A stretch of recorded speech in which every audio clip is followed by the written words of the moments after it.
আসনটা যদি আপনাকে গ্রহণ করতে হয়, সচিমা একটুখানি একটা কথা হচ্ছে কি, আমার নিমাই একটা মুখে কথা বলে দিয়েছিলেন যে আমি আর কোথাও থাকি বা না থাকি, 4টি জায়গাতে কিন্তু আমি সর্বক্ষণই নীরবে বসে থাকি। 4টি জায়গায়, সেটা হলো শ্রীবাস অঙ্গনে, রাঘব ভবনে, নিতাই নর্তনে, আর শচীর রন্ধনে। কথাগুলো এমনভাবে আমি আপনাদেরকে বলবো আর আপনারা এমনভাবে শুনবেন, ঠিক ইতিহাস মুখস্থ করার মতো মুখস্থ করে নেবেন। সারা রাত্রি ধরে ভোর পর্যন্ত ইতিহাস পড়ে গেলেন আর ঠিক লেখার সময় হুড় হুড় করে লিখে দিলেন, সেইভাবে মুখস্থ করে নেবেন, সারা জীবন আপনার মাথায় ধরা থাকবে। এমনভাবে আজকে লীলা কথাগুলো আস্বাদন করবেন যেন সারাটা জীবন আপনি মুখস্থ করে ধরে রাখতে পারেন। তাহলে নিমাই 4টে জায়গায় থাকেন আসতে: শ্রীবাস অঙ্গন, রাঘব ভবন, নিতাই নর্তন, আর শচীর রন্ধন। তাহলে এইবার বলি, শ্রীবাস অঙ্গনে কিন্তু চৈতন্য মহাপ্রভু সারা জীবন কীর্তন গায় চোখের জলে। শ্রীবাসের ঘরে একদিন চৈতন্য মহাপ্রভু কীর্তন করছিলেন, তখন মধ্যরাত। একটা কথা বলি, ভাবুক শ্রোতা না থাকলে সেখানে ভাব জাগানো বড় কঠিন। এই যে আজকে এখানে কীর্তন হচ্ছে, এই কীর্তনের মধ্যে যদি ভাবুক প্রেমিক কোনো শ্রোতা বা ভক্ত থাকে, তার একার ক্ষমতাতেই হরিবাসরে মহাপ্রভু কাঁদতে শুরু করে দেয়। 1 লক্ষ মানুষের মধ্যে যদি সকলেই অভক্ত হয়, একজন ভক্ত যদি 1 লক্ষ মানুষের মধ্যে দাঁড়িয়ে কাঁদে, একজন ভক্তের এত ক্ষমতা রয়েছে, তার কৃপায় 1 লক্ষ অভক্তও কিন্তু উদ্ধার হয়ে যায়। সেই জন্যই হরিবাসরে কীর্তনিয়াদেরকে খুব সাবধানে কথা বলতে হয়। মুখে যা আসলো আমি বলে দিলাম, কিন্তু এমনও হয়তো হতে পারে যে 20,000 মানুষের মধ্যে একজন অন্তত কোনো ত্যাগী বৈষ্ণব হয়তো কীর্তন শুনছেন। 1000টা বৈষ্ণবকে নিন্দা করতে গিয়ে একটা কথা যদি একজন খাঁটি বৈষ্ণবের মুখে তীর বিঁধে যায়, তাহলে ওই বৈষ্ণবের অপরাধ কিন্তু বইতে পারা যাবে না।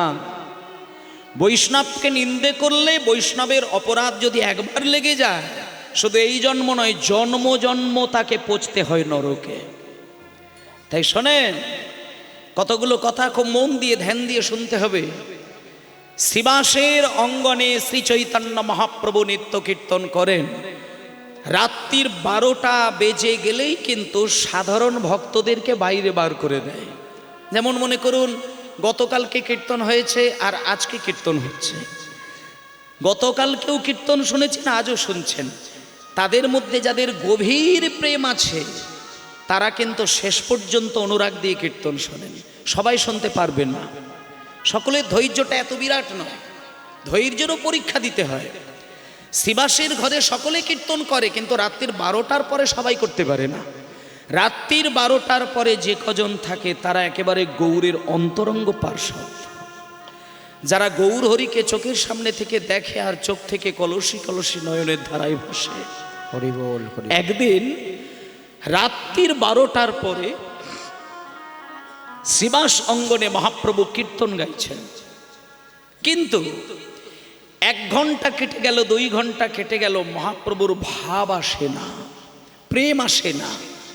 শ্রীবাসকে কাছে ডাকলো, শ্রীবাস, তুমি একবার বাইরে গিয়ে দেখো তো, আমাদের এই যে গভীর রাত্রিতে যে প্রাণের কীর্তনটি হচ্ছে, এখানে দেখো তো বাইরে থেকে কোনো অভক্তের দৃষ্টি পড়েছে কিনা। অভক্তের দৃষ্টি যদি পড়ে, সেখানে কীর্তনের রসভঙ্গ হয়ে যায়। তাই তুমি একটু বাইরে গিয়ে দেখো কোনো অভক্তের, কোনো রাক্ষসের দৃষ্টি এখানে পড়েছে কিনা। তখন শ্রীবাস ঘরের বাইরে বেরিয়ে গিয়ে দেখে কোথাও কোনো মানুষজন নেই। তখন মহাপ্রভুকে এসে বললেন, প্রভু, বাইরে তো একটাও কোনো মানুষকেই দেখতে পেলাম না, আর অভক্ত তো দূরের কথা, আমি কাউকেই দেখতে পেলাম না। এখানে যে কজন আছে আমরা সেই কজনই হরিনাম করছে। তখন মহাপ্রভু বলল, আচ্ছা, তাহলে হয়তো আমারই কোনো ভুল হয়েছে, চলো শুরু করো আবার কীর্তন। একবার দিন গেলে হাগোরাঙ্গ যে বলে একবার রে, হরি হরি গেলে ঘাগরাঙ্গ যে বলে একবার রে, দিন গেলে হাগোরাঙ্গ যে বলে একবার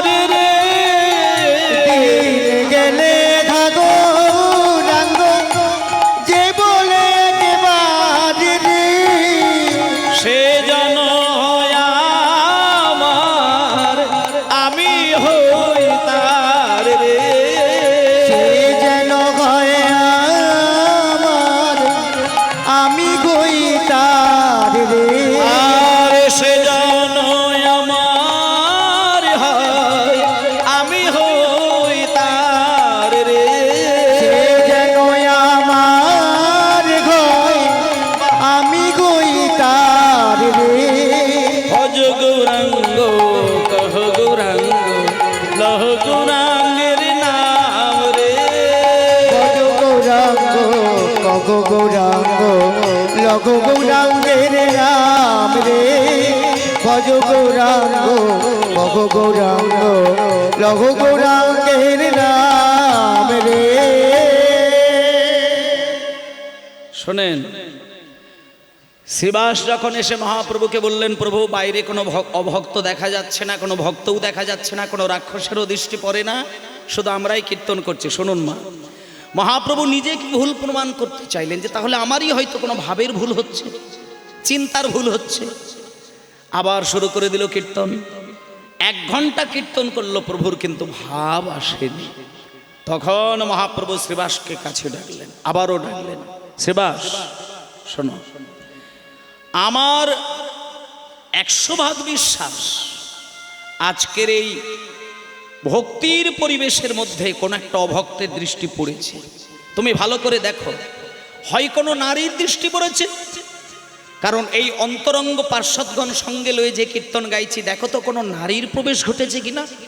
এই বলে মা শ্রীবাস তো চারিদিকে হালটে হালটে দেখলো, কোথাও তো কাউকে দেখতে পেল না। হঠাৎ শ্রীবাস পণ্ডিতের মাথায় আসলো, দেখি তো খাটের তলায় কেউ আছে কিনা।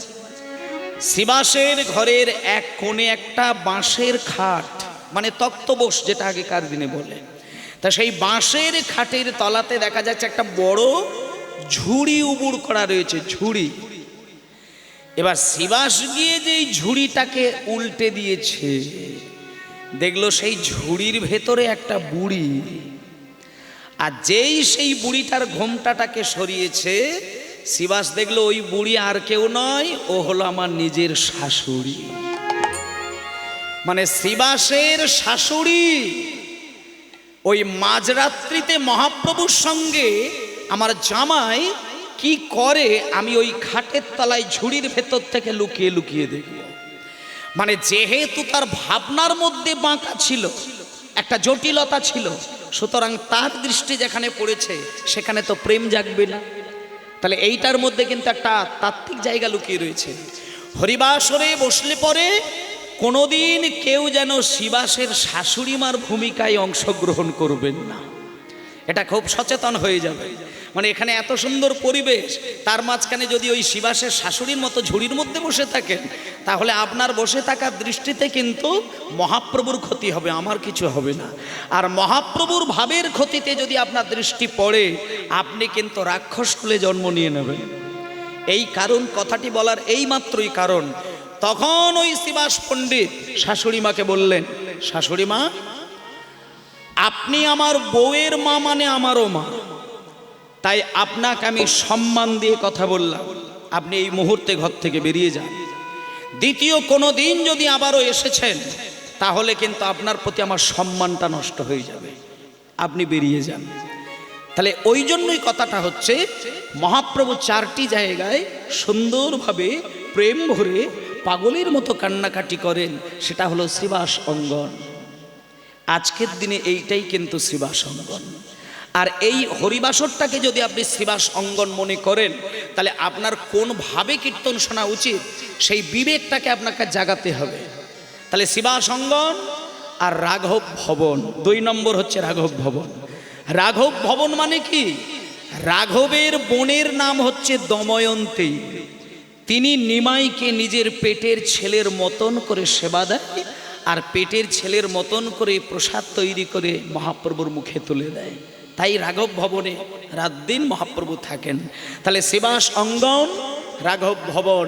3 নম্বর হচ্ছে নিতাই নর্তন, মানে যেখানে আমার নিত্যানন্দ গিয়ে বাহু তুলে হা কৃষ্ণ বলে, আমার গৌর হরি গিয়ে তার পাছে গিয়ে ঢলে পড়েন। যেখানে নিতাই চাঁদ থাকে, সেখানে আমার গৌর গিয়ে বাহু তুলে নাচে। তাহলে এই হলো 3টে। আর 4 নম্বর জায়গা কোথায় না, শচীর রন্ধন, মানে শচীমা যেখানে রান্না করেন, আমার পেটের ছেলে গৌরকে দেব, এই ভাব নিয়ে চোখের জলে কাঁদতে কাঁদতে যখন রান্নাটি করে, সেইখানে আমার গৌর হরি সবসময় শচীমায়ের কাছে বসে থাকেন। আর এখানে শচীমা বলতে আর কেউ নয়। যদি আপনারা কোনোদিন গৌরকে নিজের গর্ভে ধরা ছেলের মতন করে সেবা দেন, তাহলে আপনি কিন্তু লালটু পল্টু বল্টুর মার হলেন না, আপনিও কিন্তু সূচি মায়ের মতন আমার গৌর হরির মা হয়ে গেলেন। আর একবার যদি গৌর হরির ডাকতে ডাকতে আপনি সেবা দেন, যদি কোনোদিন গৌর হরি আপনার রান্নায় দৃষ্টি দেয়, সেই দিনকার রান্নার গন্ধটা দেখবেন পদ্ম ফুলের মতন গন্ধ হয়ে যাবে। এই ভক্তিটা আপনাদের মধ্যে আনার চেষ্টা করবেন মায়েরা। তাই সেই 4টি জায়গায় মহাপ্রভু নিত্য কীর্তন করেন। কেমন করে? প্রেমানন্দে মেতে হরি বলো, হরি নামের বন্যা ঝেলো। প্রেমানন্দে মেতে হরি বলো, হরি নামের বন্যা যে গেল। প্রেমানন্দে মেতে হরি বলো, হরি নামের বন্যা যে গেল। প্রেমানন্দে মেতে হরি বলো, নন্দে মেতে হরি বলো, প্রেমানন্দে হরি বলো, হরি নামের বন্যা ঝেলো। প্রেমানন্দে মেতে হরি বলো, হরি নামের বন্যা যে গেল। প্রেমানন্দে মেতে হরি বলো, হরি বলে বন্যা যে গেল। বন্যার বন্যার অপূর্ব অপূর্ব বন্যার যায় বলি হারি, তরঙ্গ ভারী। কন্যার যাই বলি গাড়ি, তরঙ্গ ভারী। কন্যার যাই বলি গাড়ি, তরঙ্গ ভারী। আবার প্রেম তরঙ্গে খেলেছেন সাঁতার গোলক বিহারী। হরিব তরঙ্গে খেলছে সাঁতার গোলক বিহারী। প্রেম তরঙ্গে খেলছে সাঁতার গোলক বিহারী। বন্যার যায় বলি হারি, তরঙ্গ ভারী। প্রেম তরঙ্গে খেলেছেন সাঁতার গোলক বিহারী। বন্যার যায় বলি গাড়ি, তরঙ্গ ভারী। প্রেম তরঙ্গে খেলছে সাঁতার গোলক বিহারী। আবার সঙ্গে প্রভু, আবার সঙ্গে প্রভু, আবার সঙ্গে প্রভু নিত্যানন্দ পাতারে সাঁতারি দিল। সঙ্গে প্রভু, সঙ্গে প্রভু নিত্যানন্দ প্রাতারে সাঁতারি দিল। হরি বল বলে রে সঙ্গে প্রভু, হরি বল বলে রে সঙ্গে প্রভু। হরি বল বলে রে সঙ্গে প্রভু। হরি বল বলে রে সঙ্গে প্রভু, হরি বল বলে রে সঙ্গে প্রভু। আবার সঙ্গে প্রভু নিত্যানন্দ পাতারে সাঁতারি দিল। প্রভু নিত্যানন্দ পাতারে সাঁতারি দিল। আরে হরি নামের বন্যা ঝেল। প্রেমানন্দে মেতে হরি বলো, হরি নামের বন্যা যে গেল। প্রেমানন্দে মেতে হরি বলো, হরি নামের বন্যা যে গেল। আজকে হরি নামের বন্যা এলো এই গ্রামের মঙ্গলার্থে। আর এই হরিনামের বন্যায় ভাসতে গেলে দেহের কোনো ভূমিকা এখানে নেই, এখানে সম্পূর্ণ ভূমিকা হচ্ছে মনের। মন পারে কিন্তু স্বর্গকে নরক তৈরি করে দিতে, আর নরককে স্বর্গ বানিয়ে দিতে। ও মায়েরা, এই যে এখন এই মুহূর্তে আমরা দেহ নিয়ে বসে আছি, কিন্তু কীর্তন আসরে দেহের থেকে মনের ভূমিকাটা অনেক বেশি। মানে দেহের পরিবর্তন যদি তা আপনি নাও করেন, মনের পরিবর্তন করলেই অনেকটা হয়ে যায়।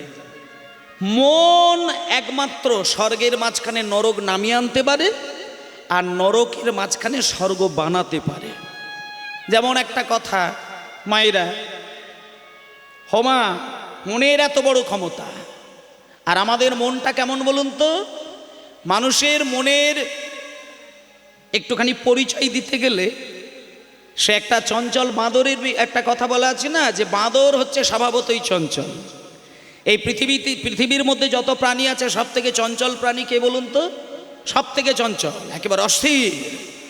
এই পৃথিবীতে যত প্রাণী আছে সব থেকে চঞ্চল প্রাণী হচ্ছে বাঁদর। শাস্ত্রে বলছে বাঁদরের মতন চঞ্চল প্রাণী কিন্তু কিচ্ছু হতে পারে না। আর মানুষের মনটা কেমন জানেন? শুধু বাঁদরের মতো বললে হবে না, মানুষের মনের ব্যাখ্যাটা দিয়েছেন সাধকগণ, যে বাঁদরের স্বভাব হচ্ছে চঞ্চল। আর সেই চঞ্চল বাঁদরকে যদি কেউ 2 গ্লাস মদ খাইয়ে দেয়, তার চঞ্চল বাড়বে না কমবে? আরও বেড়ে যাবে, দ্বিগুণ বেড়ে যাবে।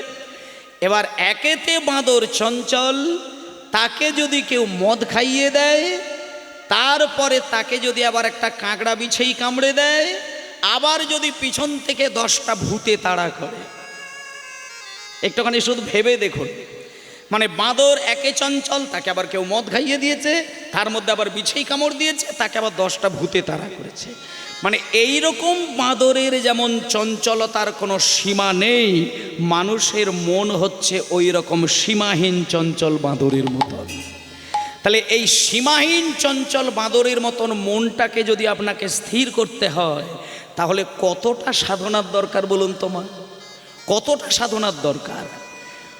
কত গভীর চিন্তন করলে, পরিশুদ্ধ চিন্তন করলে তবে এই সীমাহীন চঞ্চল বাঁদরের মতো মনটাও কিন্তু স্থির হতে পারে। আজকে ভগবানের কথা শুনতে গিয়ে মানুষের চোখে জল আসে না কেন? এর কারণটা একটাই, মন অস্থির হয়েছে বলে আপনি কাঁদতে পারেন না। আপনার মন অস্থির বলে আপনি কাঁদতে পারেন না। হ্যাঁ, কাঁদতে পারেন, ছেলের চিন্তা করে কাঁদতে পারেন, আপনার মেয়ের চিন্তা করে কাঁদতে পারেন, আপনার যদি অর্থ ক্ষয় হয়ে যায় ওই দুঃখে আপনি কাঁদতে পারেন, স্বামী হারিয়ে গেছে ওই দুঃখে আপনি প্রত্যেক দিনই কাঁদতে পারেন। কিন্তু কই গৌরহরির কাছে যখন তুলসী পত্রটি চরণে দেন, কই তখন তো কাঁদতে কাঁদতে একটা চন্দন মাখানো তুলসী পাতা তো আপনি দিতে পারেন না। শাস্ত্রে বলেছে ভগবানের কাছে যেতে গেলে দামি শাড়ি পরে যেতে হয় না, ভগবানের কাছে যেতে গেলে স্নান টান করে পবিত্র হয়েই যে যেতে হয় তার কোনো মানে নেই। ভগবানের কাছে যেতে গেলে তোমাকে একটা প্লেটে নৈবেদ্য সাজিয়ে সন্দেশ রসগোল্লা দিলেই যে হবে তা নয়। ভগবানের কাছে সেবা দিতে গেলে একটা রজনীগন্ধা ফুলের মালা দিলে তবে তিনি খুশি হবে তা নয়। ভগবানের কাছে যেতে গেলে কাঙাল হয়ে তুমি বসে থাকবে, আর তুলসী পাতাটা যখন দেবে তার মধ্যে যেন দুবিন্দু নয়নের জল মাখানো থাকে। দুটো ফোঁটা নয়নের জল দিয়ে ভেজানো তুলসী পাতা যখন তুমি গৌরের চরণে দেবে, বলছে অনন্ত কোটি কোটি কোটি কোটি জন্মার্জিত পাপ থেকে তুমি ওই মুহূর্তেই মুক্তি লাভ করে তুমি গোবিন্দ চরণের সেবার অধিকারী হতে বল। নিতাই গৌর প্রেমানন্দে হরি বল। তাই ভগবান এত বড় দয়াময় যে ভগবানকে সন্ধান করতে পেরেছে, তারা বৃন্দাবনে যাবার জন্য পাগল হয়ে কাঁদে না। যারা ভগবানের তত্ত্ব উপলব্ধি করতে পেরেছেন, যারা ভগবানকে জানতে পেরেছেন, তার ভাবার্থটা বুঝতে পেরেছেন, সে কিন্তু নবদ্বীপ, পুরী, বৃন্দাবন, দ্বারকা, মথুরা, হস্তিনাপুর, কুম্ভ মেলা কোথাও যাওয়ার জন্য চিন্তা করেন না। সে চিন্তা করে শুধু কখন আমি আমার ওই তালপাতার কুঁড়ে ঘরের মধ্যে বসে সকাল থেকে সন্ধ্যা পর্যন্ত ছেলের জন্য, স্বামীর জন্য, শ্বশুর মশাইয়ের জন্য, শাশুড়ি মার জন্য, নাতি নাতনির জন্য সমস্ত কাজ ছেড়ে দিয়ে কখন আমি সন্ধেবেলায় চোখের জলে আমি তার চরণ সেবা করব। সারাদিন তুমি কর্ম করে যাও, ভগবান তোমার ওপরে কোনো মান অভিমান দুঃখ কিছুই করবে না। সারাদিন কর্ম সেরে সন্ধ্যাবেলায় সন্ধ্যা প্রদীপ দিতে গিয়ে তুমি যদি নয়ন সিক্ত করে, হৃদয় সিক্ত করে এই কটা কথা যদি বলতে বলতে তুমি প্রণামটা করতে পারো, বিশ্ব ব্রহ্মাণ্ডের মালিক তোমাকে টেনে নিয়ে তার কোল দিয়ে দেবেন। একটা কথা বলি মা, একমাত্র কলিযুগের প্রাণপুরুষ আমার ভগবান গৌর সুন্দর, যিনি উঁচু জাত আর নিচু জাতের ভেদাভেদ করেন না, যিনি মূর্খ আর পণ্ডিতের ভেদাভেদ করেন না, যিনি ধনী আর দরিদ্রের ভেদাভেদ করেন না, তিনি কানা খড়া বোবা অন্ধ সূচি অসুচির বিচার করে না, যাকেই সামনে পেয়েছে তাকেই বাহু দুটো বাড়িয়ে টেনে নিয়ে কোল দিয়েছে। জগাই মাথায় গোমাংস রান্না করে খেতে। এসব কথাগুলো বললে সনাতনী গৌর ভক্ত যারা, তাদের বুকে ব্যথা এসে যায়, কিন্তু এটাই সত্য। চৈতন্য ভাগবত, চৈতন্য চরিতামৃত, চৈতন্য চরিত গ্রন্থটা যদি অধ্যয়ন করা যায়, পড়া যায়, দেখা যাবে যে জগাই মাথায় গো মাংস রান্না করে 24 ঘন্টার মধ্যে 80 হাঁড়ি মদ্যপান করে নদিয়ার ভক্ত মানুষদেরকে যন্ত্রণা দিয়ে, ভদ্র মানুষের ঘরবাড়ি ধরিয়ে দিয়ে, হাজার মানুষের প্রাণ ধ্বংস করে দিয়ে, যারা যে দুভাই নদিয়ার মাটিতে হই হই করে আনন্দ করতেন, তাদের সেই মদের স্বাদ আর গোমাংসের স্বাদ চিরকালের জন্য ঘুচিয়ে দিয়েছিলেন। ভাবা যায়, জগাই মাধাইয়ের মতন পাড় মাতালের কাছ থেকে মদের স্বাদ দূরে করে দিয়েছিলেন, আর মাংস রান্না ছেড়ে দিয়েছিলেন। অবশেষে যে হাতে মদের গ্লাস ধরত সেই হাতে ধরিয়ে দিয়েছিল জপের মালা। যে জিহ্বায় অখাদ্য কুখাদ্য খেয়ে দিন কাটাতো, সেই জিহ্বায় রাত দিন ধরে তারা শুরু করে দিলেন হরে কৃষ্ণ।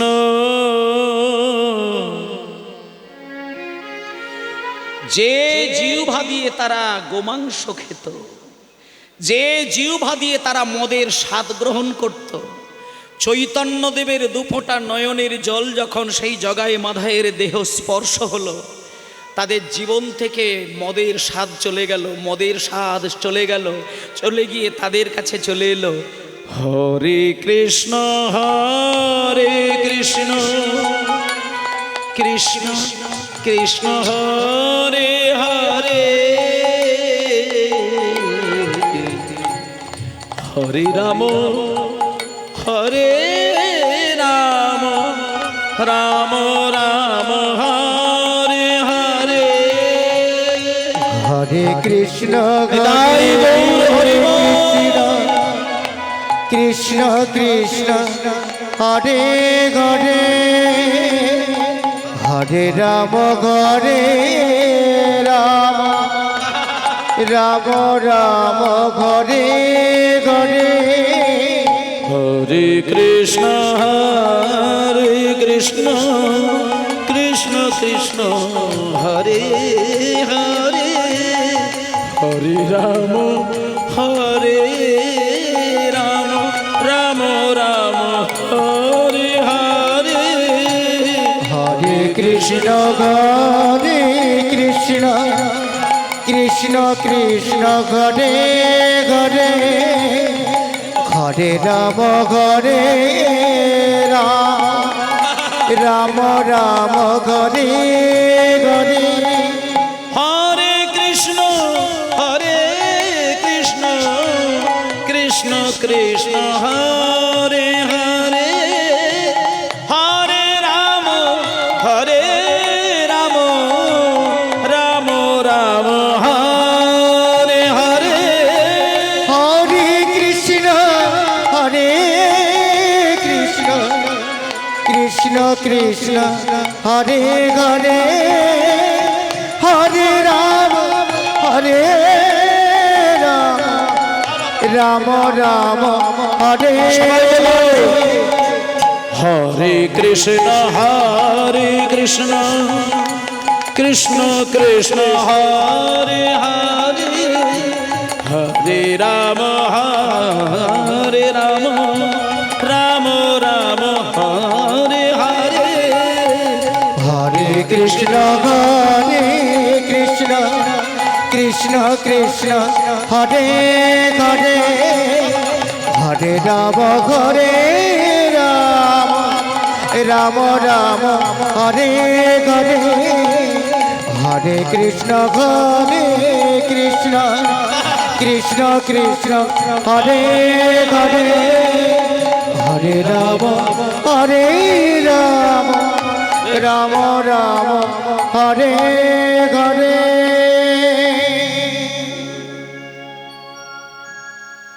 এই গানের ওপরে কোনো গান বাজনা আমাদের সনাতন মহলে নেই। যতই কড়া কড়া সংস্কৃত শ্লোক বলুক না কেন, এই গানটাকেই কিন্তু মহামন্ত্র বলেছেন। অথচ বাংলায় কিন্তু মহামন্ত্র, আর আমরা মন্ত্র অর্থে যেটা বুঝি সেটা সংস্কৃত ভাষার মন্ত্র। কিন্তু তথাপিও সেখানে মন্ত্র হলো, মহামন্ত্র হলো না। আর মহামন্ত্র যদি হয় সেটা একমাত্র এই নাম। এই নামের দ্বারাই মহাপ্রভু জগৎকে ভাসিয়েছিলেন।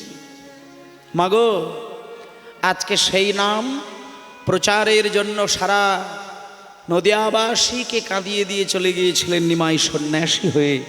আর আজকে আপনারা বড় ভাগ্যবান যে আপনারা চৈতন্যদেবের সেই নামকে সঙ্গী করবেন বলে, নামকেই আপনার হৃদয়ে স্থান দেবেন বলে প্রাণ ভরে দুটি কান দিয়ে কীর্তন শুনছেন। আর শ্রবণ যদি শুদ্ধ হয় আপনার আবেগ শুদ্ধ হতেই হবে। একটা কথা বলি মা, চোখ দিয়ে সবই দেখা যায়, কিন্তু আপনার সাত্ত্বিক দর্শনটা যতক্ষণে না হবে আপনি কোনোদিন গোবিন্দের চরণটাকে দেখতে পাবেন না। মনে অনেক কিছুই চিন্তা আসবে, কিন্তু সাত্ত্বিক চিন্তাটা যতক্ষণ মনে না বসবে ততক্ষণ সেখানে গোবিন্দের নামকে বসাতে পারবেন না। অনেকগুলো স্তরে ভগবানকে ডাকা যায়। কেউ সাত্ত্বিকভাবে ভগবানকে ডাকে, কেউ রাজসিক, কেউ তামসিক। কিন্তু শোনেন, রাজসিক আর তামসিক স্তরে দাঁড়িয়ে যদি ভগবানকে ডাকেন, ডাকাই সার হয়, সেখানে ভগবানের সাড়া পাওয়া যায় না। কিন্তু যে সাত্ত্বিক রসের অধিকারী হয়ে গোবিন্দকে ডাকেন, হাজারবার ডাকতে হয় না, একবার ডাকলেই গোবিন্দ ছুটে আসেন। ভগবানকে ডাকতে গেলে সব কিছুকে ভুলে গিয়ে এক ডাকে গোবিন্দকে ডাকতে হয়। এমনিতেই কথা আছে না, একবার কৃষ্ণ নামে যত পাপ হরে, পাপী হয়েও তত পাপ করিতে না পারে। তাহলে সারাদিন ধরে নাম হচ্ছে, সেখানে তো হাজারবার নাম হচ্ছে, তবে কি আমার সব ময়লা দূর হয়ে গেল? তবে কি আমার সব পাপ সরে গেল? বলে না, একবার নামে যত পাপ হরে সেই নাম করার ক্ষমতা থাকতে হবে। তোমার যে নামের দ্বারা তোমার দিব্য নয়ন খুলেছে, যে নাম করতে করতে তুমি তোমার কানে ভগবানের বাঁশির শব্দ পাবে, যে নাম করতে গেলে তুমি রাধারানীর নূপুরের শব্দ শুনতে পাবে, যে নাম করতে গেলে তুমি গৌরাঙ্গের সেই বলে যাওয়া অমৃতের নাম সংকীর্তন শুনতে পাবে, সে নাম কোথায়? এখন আপনি বৃন্দাবনে গেলে কি দেখেন মায়েরা? শোনেন, পালালীলা হবে, কিন্তু এই ভাবাবেগের কথাগুলো যদি না আস্বাদন করা যায় মানুষের কোনো পরিবর্তন হবে না। একটা শিল্পী যদি আসরে দাঁড়িয়ে উচ্চাঙ্গ সঙ্গীতের কিছু ক্লাসিক্যাল সুর ছড়িয়ে দেয় আস্তে, সেখানে আপনার উন্নতিটা কি হবে? কেউ যদি উচ্চাঙ্গ সুর ভালোভাবে গায়, শুনে আনন্দ পাবেন, কিন্তু ভক্তিটা জাগবে কোথায়? ভক্তি জাগবে তখন যার প্রতি আমার ভক্তি জাগবে, তার প্রতি আমার জ্ঞান যদি বাড়ে, তার প্রতি অনুসন্ধানটা যদি আমার পরিষ্কার হয়, তাকে চিনতে যদি পরিষ্কার হয়ে যায়, তবেই তার প্রতি ভালোবাসাটা তৈরি হয়। আপনি কাকে ভালোবাসবেন? যাকে চেনেন না তাকে ভালোবাসতে পারবে? যাকে সব দিক থেকে চেনেন তাকে ভালোবাসাটা খুব সহজ হয়ে যায়। তাই ভক্তমণ্ডলী মায়েরা, আজকে আপনাদেরকে আমি কটা কথা বলে দিই। কলিযুগের মাটিতে দাঁড়িয়ে যেহেতু রয়েছেন, চলুন, কলিযুগে দাঁড়িয়ে ভালো কথা বলাটা খুব কঠিন বিষয়। আমরা কিন্তু সবাই জানি বাবাকে কতটা সম্মান দিলে তবে বাবা খুশি হয়। আমরা এখানে সবাই জানি জন্ম দেওয়া মাকে কতটা সম্মান দিলে মা খুশি হয়। আমরা প্রত্যেকেই জানি পাড়ার দাদা, জেঠু, কাকু, বড়রা, আত্মীয় স্বজন, পুত্র পরিজন সকলকেই কতটুকু শ্রদ্ধা ভক্তি দিলে তারা ভালোবাসা দেবে, এটা সবই জানি। কিন্তু আমরা সেটা পারি না। কেন পারি না? তার কারণ হচ্ছে এটা কলির প্রভাবে আমরা প্রভাবিত হয়ে থাকি। আপনার সামান্য মাথা গরম হয়ে গেলে মুখ থেকে লক্ষ কথা বার করে দেন, সামনের মানুষটাকে বাক্যবাণে আপনি তাকে মেরে দেন।